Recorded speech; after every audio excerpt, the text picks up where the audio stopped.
thank you for, you know, because I had my Pearl Harbor survivor's cap on, and she recognized that. Then another thing was, as we were entering the Sheraton Hotel where the meetings were held, Japanese man, I assume, came up to me and shook my hand and said, thank you very much. He might have been a white, and of course I don't know, but those two incidents really stuck in my mind. And then in 1965, when we were over there, and President Clinton made a speech at the Punch Bowl, it was real interesting. Everywhere we went, airmen, sailors, Marines, whatever, we talked to them. They'd just say, thank you very much for doing what you did on December the 7th, 1941, because if you hadn't have done what you did, then we wouldn't even be here today, you know. So sure. Those two incidents really stuck in my craw a little bit about what the people thought about us. Sure. Well, I tell you what, Mr. Montgomery, it is obvious to me that you are in pretty good health, considering the length of time that you've lived. Well, I had my 76th birthday, October the 22nd. Okay, and you have enjoyed pretty good health, haven't you? Yes, sir. Right. I really have. And I think it's amazing that you are, that your memory is as good as it is about this, and I'm sure that you've been asked to recount these stories a few times in the past. I regard the Pearl Harbor survivors as true patriots. They are the people who, I guess, epitomize the sacrifice to nation that we talk about a lot of times on Veterans Days and other occasions. Yes, sir?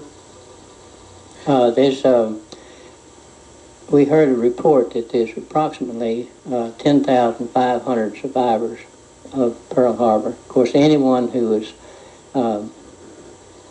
serving in the area theater within 3 miles is eligible to be a member of Pearl Harbor Survivors Association. And of course, we only know those 10,500 who are members of the association, because there's no way to tell how many civilians were around, and how many Marines, and how many airmen. Well, there's just no way to tell, because some of them are on leave, and some are in town, some are out. But the strange thing, this last year, in '96, there were 33, I believe, civilians killed at Pearl Harbor, or in the city. And for the first time, the Park Service, which runs the Arizona Memorial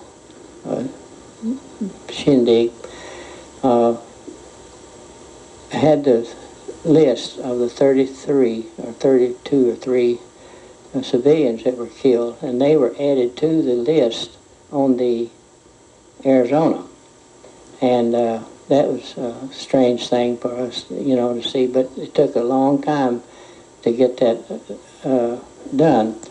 Then another thing, last year, they interred in the crypt of the Arizona 3 bodies of servicemen who had died subsequent to the sinking of the Arizona. Of course, the only people that can be buried in the crypt on the Arizona are crew members that were served on it. So that's 2 unusual things that happened in 1996 at the Pearl Harbor Survivors Convention. Another thing that happened was they voted to wait until the 1998 convention in Las Vegas to decide whether they would go back to Pearl Harbor at all anymore, because it's expensive, and some of the boys are in wheelchairs, or their wives are in wheelchairs, and so it's difficult for them to take a 11-hour flight, you know, and stuff like that. So yeah, it looks to me like the the Department of Defense could certainly take those actual survivors and make arrangements to transport them over there on these occasions. It looks to me That'd be like, nice. yeah, it would be. Let me ask you this: we're about to run out of time this morning. It's my understanding that there's going to be an event in Huntsville this weekend to commemorate the program. Do you know anything about that?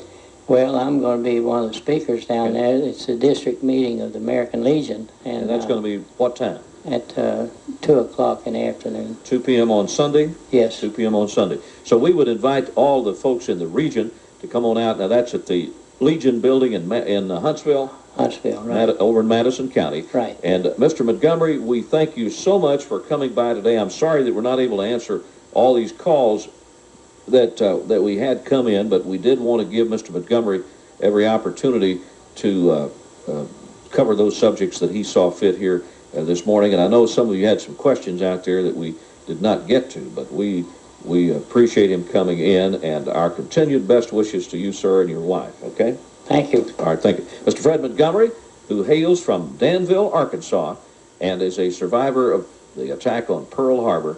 It's been our pleasure to have him in the studios today. Take care. Have a great day. We love you. You've been listening. You're listening to KURM, KUR.